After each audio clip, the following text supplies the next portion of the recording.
Okey, baik. Assalamualaikum warahmatullahi wabarakatuh. Bertemu lagi kita dalam video kali ini. Okey, jadi seperti biasa, semoga setiap apa yang saya kongsikan dalam video ini boleh memberi manfaat kepada semua. Jadi, apakah topik yang kita akan bincangkan dalam pembelajaran kali ini? Jom, mari kita tengok. Okey, jadi dalam video yang lepas kita telah belajar berkenaan dengan rupa, iaitu kita belajar tentang definisi rupa, dan juga yang kedua kita belajar tentang jenis-jenis rupa. Namun dalam jenis-jenis rupa pada video yang lepas kita masih lagi tidak selesai ya sebenarnya, di mana kita baru belajar sehingga dua jenis rupa, iaitu rupa organik dan juga rupa geometrik. Okey, jadi saya buat sedikit imbasan. Rupa organik adalah satu rupa yang bebas tanpa sudut, dan juga garis luarnya tidak mempunyai batas, dia bebas.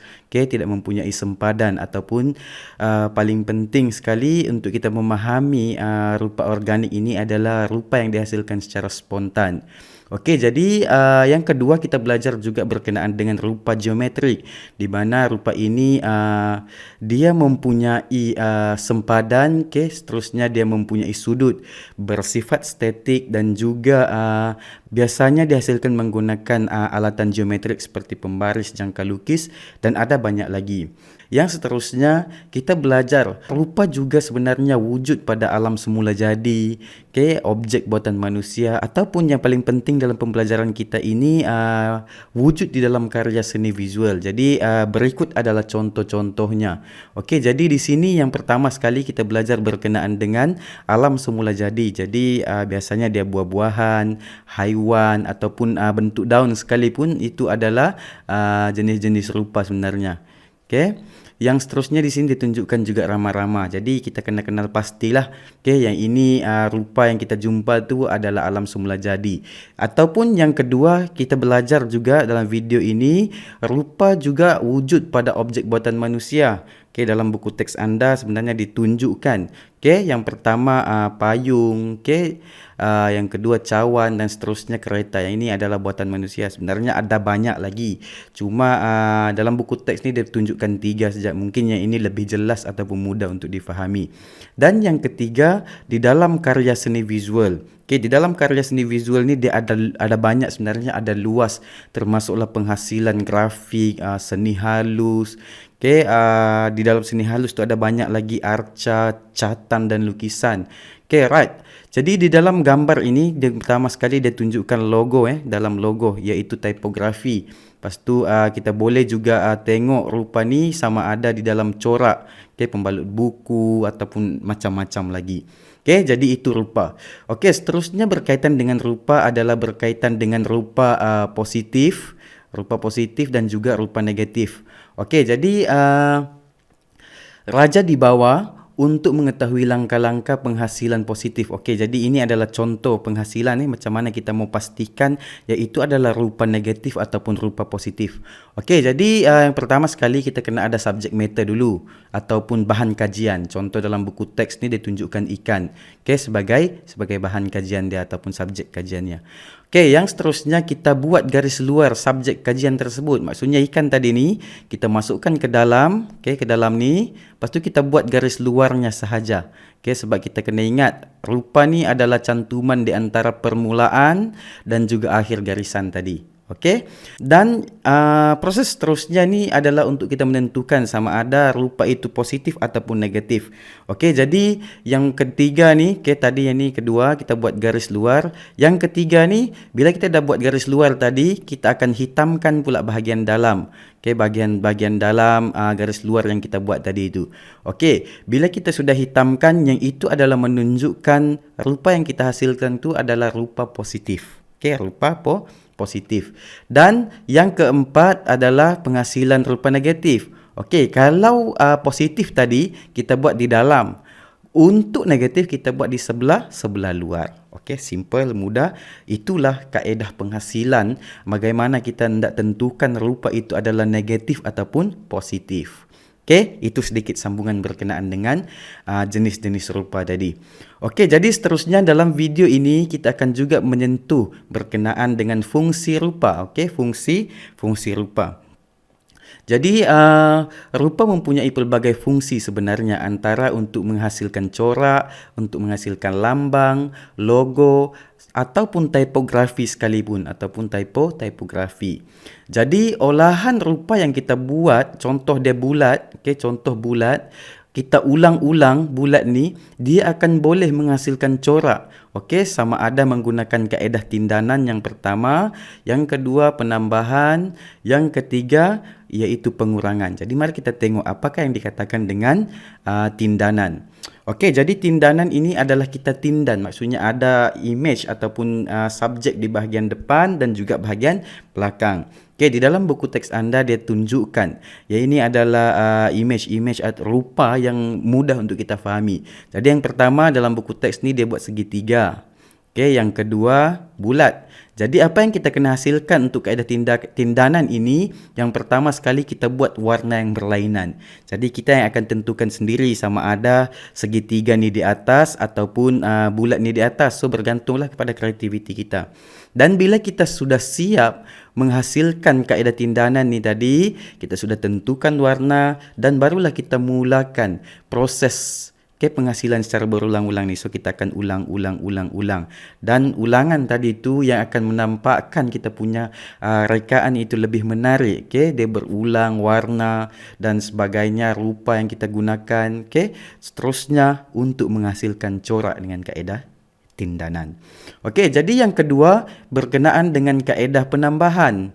Penambahan ni maksudnya bulat kita tambah segitiga, kita tambah segi empat. Okey, jadi dalam buku teks ni dia gunakan dua jenis rupa lah. Yang pertama segitiga, lepas tu bulat. Okey, jadi setiap cantuman ni kita akan warnakan. Maksudnya setiap garis dalam ni kita abaikan. Okey, kita abaikan, kita terus buat rendering ataupun kita masukkan warna terus. Okey, dan seterusnya sama juga untuk menghasilkan corak kita akan ulang dan ulang. Okey. Itu yang kedua. Yang seterusnya kaedah pengurangan. Okey, dalam buku teks ni dia tunjukkan bentuk bulat ni. Dalam buku teks kamu dia tunjukkan bulat. Jadi sebenarnya bulat ni kalau kita boleh perasan ataupun kita gunakan metod imajinasi, okey, sebenarnya bulat ni ada dua. Okey, nampak dia ada dua. Jadi yang pertama bila kita sudah buat tadi pengurangan tadi, kita buatlah, kita cantumlah dua jenis rupa. Okey, contoh dia macam ni segitiga. Okey, lepas tu kita ambil bahagian yang ini sahaja contohnya. Okey, pelajar-pelajar ataupun para adik-adik boleh tengok dalam yang saya cuba conteng ataupun buat sedikit visual yang bergerak dalam gambar ni. Okey, alright. Jadi dalam buku teks ni dia tunjukkan bentuk bulan ni, bentuk bulan. Okey, bulan. Okey, yang ini bulan separuh lah, kita bulan sabit. Okey, bulan sabit. Jadi bulan sabit ini kita akan buat kaedah yang sama. Untuk yang kaedah seterusnya kita akan ulang. Namun kaedah pengulangan ini tidak semestinya macam bulan sabit ni dia menghadap ke sini. Okey, dan semualah menghadap ke sini. Boleh juga kita ubah dia menghadap ke sini. Okey, sebenarnya. Jadi mungkin dia akan nampak satu visual yang bila kita cantumkan dia jadi garisan beralun pun nampak. Okey, boleh menunjukkan macam ada ombak di situ. Okey, itu kaedah itu adalah fungsi rupa. Okey, jadi dalam video ini juga kita belajar seterusnya berkenaan dengan teknik penghasilan rupa. Sebelum itu kita tengok di sini ada contoh. Okey, selain daripada menghasilkan corak, rupa juga boleh menghasilkan logo atau simbol. Okey, jadi dalam buku teks ini diterangkan apa itu logo, apa itu simbol. Maksudnya logo dan simbol ni adalah ringkasan, rupa yang ringkas sesuatu objek. Contohnya macam di sini. Okey, kita bermula daripada sinilah sehingga ke sana. Okey, jadi kaedah pertama untuk kita mengenali logo ataupun simbol, biasanya simbol ini dia akan menggunakan satu warna sahaja. Dia menggunakan satu warna sahaja. Dan manakala logo dia menggunakan banyak warna. Okey, banyak warna. Okey. Jadi biasanya simbol ni dia mewakili kepada sesuatu lah. Contoh macam ini suatu perkara sebenarnya suatu perkara. Contoh macam ini. Okey, yang ini ada simbol tempat membuang sampah. Maksudnya kita kena buang sampah di situ. Okey, yang seterusnya OKU, orang kelainan upaya. Ini ada simbol yang sangat popular sekarang ni. Bukanlah popular, maksud saya kita senang nak jumpa, senang nak nampak. Okey, jadi ini logo. Okey, logo ni sebenarnya adalah tanda right ya. Sebenarnya jadi dibuat gubahan ataupun pengembangan idea sampailah wujud 3 ni. Lepas tu dia ada tulisan atau buatan Malaysia. Ini logo Olimpik. Okey. Alright, itu sedikit berkenaan dengan logo. Seterusnya, rupa juga boleh menghasilkan tipografi. Boleh menghasilkan tipografi di mana menggunakan metod garisan grid 3x5. Okey, maksudnya 3x5 di sini saya sudah tulis. Okey. Maksudnya kita gunakan 1 kotak, 2 kotak, 3 kotak. Lepas itu kita gabungkan 3 sampailah 5. So ini yang dikatakan dengan 3x5. So di dalam 3x5 tadi itu barulah kita boleh buat tipografi ni B, C dan juga D. Alright.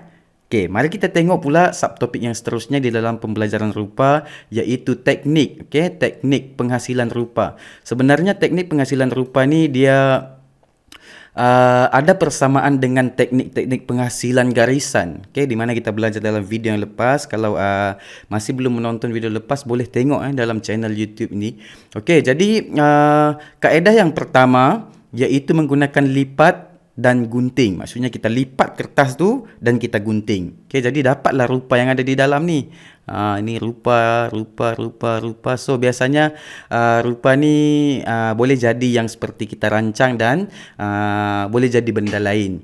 Okey, yang kaedah yang kedua iaitu stencil. Okey, stencil ni menggunakan kaedah ni. Okey, kita buat contoh potongan-potongan ni tadi, lepas tu kita letakkan di satu permukaan, sama ada menggunakan brus ataupun span, so kita transfer lah. Okey, yang ini mungkinnya para penonton ada yang sudah mengetahui kaedah ni.